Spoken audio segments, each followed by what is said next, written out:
Je vais vous lire le message spirituel du 12 avril 2021. Notre vêtement changé. Je me réjouirai en l'Éternel, mon âme sera ravie d'allégresse en mon Dieu, car il m'a revêtu des vêtements du salut, il m'a couvert du manteau de la délivrance, comme le fiancé s'orne d'un diadème, comme la fiancée se pare de ses joyaux. Il me fit voir Josué, le souverain sacrificateur, qui représente le peuple observateur des commandements de Dieu, debout devant l'ange de l'Éternel et Satan qui se tenait à sa droite pour l'accuser.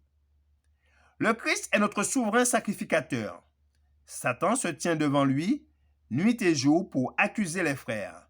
Suprêmement habile, il présente chaque trait défectueux de leur caractère comme une raison suffisante pour que le Christ leur retire sa protection et lui permette de décourager et de détruire ce qui l'a poussé au péché.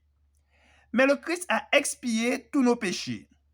Nous pouvons par la foi entendre notre avocat dire que l'Éternel te réprime, Satan.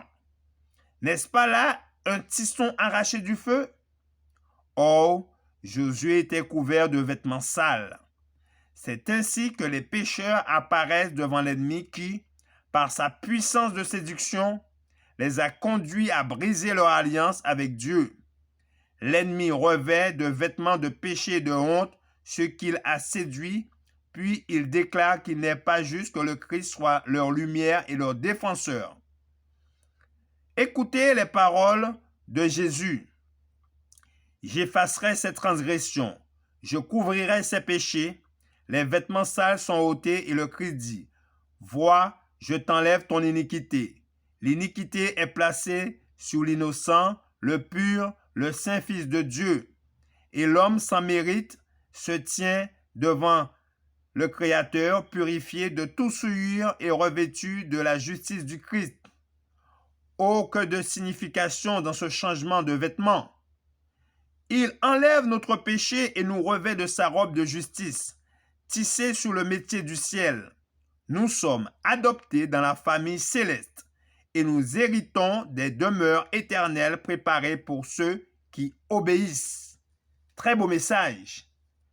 Merci de votre attention. C'était le message spirituel du jour du 12 avril 2021. Que notre Créateur nous garde et nous bénisse. C'est là ma prière pour vous. Je vous dis de passer une bonne journée sous son regard béni. À bientôt.